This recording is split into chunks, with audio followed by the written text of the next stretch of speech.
আমাদের রিক্সা বন্ধ করে দেয়, কারণ আমাদের কর্মসংস্থান না করে দিলে আমরা কি করে কামু কি করে চলবো। আমার চলবে, আমার যদি জীবন না বাঁচে তাহলে আমরা এটা কি করবো।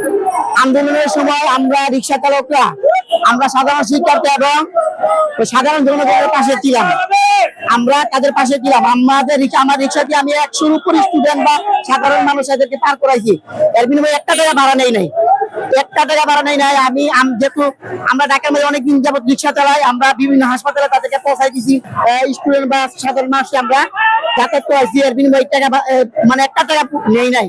যারা দেখতেছেন তারা, যারা আমার কাছ থেকে আমার রিক্সা করছেন, তারা তো আপনারা বললেন ভাই, কমেন্টে বলে দেন যে আমরা আপনাদেরকে নিছি কিনা, সত্য কি মিথ্যা না। কিন্তু আমরা দেশের নাগরিক, আমরা দেশের ভালোবাসি দিকে আমরা তাদের পাশে ছিলাম। এখন আমাদের একটা দাবি সরকারের কাছে, যে সরকার আমাদের রিক্সা বন্ধ করে নেয়, আমাদের বিবেক বিবেচনা যে মানবিক কারণ আমাদের রিক্সা বন্ধ করে, আপনিও আমাদের রিক্সা বন্ধ করে দেন, কারণ আমাদের কর্মসংস্থান না করে দিলে আমরা কি করে কামু কি করে চলবো। কারণ বন্ধ করে দিবেন, আপনি যদি বন্ধ করেন আপনি ধরে বন্ধ করেন, ইনপুট গুলো বন্ধ করেন, কিন্তু আমাদের রিক্সা কিনলে, আমাদের সাধারণ মানুষের রিক্সা কিনলে বন্ধ করবেন। আমরা সরকারের কাছে, আমরা দেশের নাগরিক হিসেবে আমরা যে ইনকাম করি, সরকারের আমরা ইনকাম ট্যাক্স দিব, আমরা লাইসেন্স দেন, আমরা আইডি কার্ড দিয়ে লাইসেন্স নেব, এমনকি যে আমরা বৈধভাবে কারেন্ট ব্যবহার করবো, আমাদেরকে বৈধভাবে কারেন্ট দেন। আমরা অবৈধ কেন কারেন্ট ব্যবহার করবো? আমরা অবৈধ কারেন্ট ব্যবহার করি না।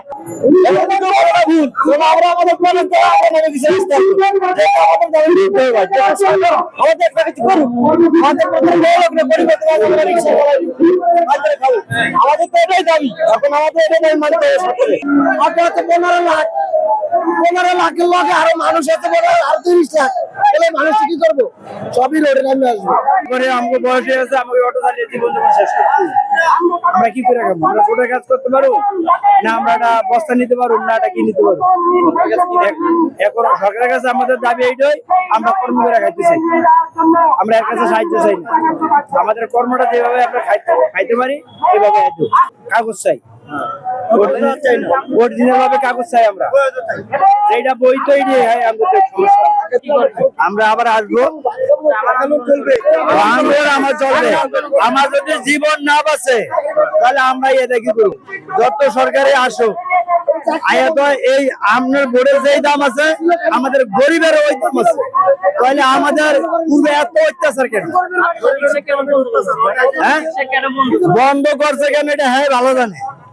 ডিজিটাল বাংলাদেশ করছে, আগে আসছিল রিক্সা বাদ দিয়ে আসছিল কার্ডের রিক্সা, এটি বাদ দিয়ে অন করলো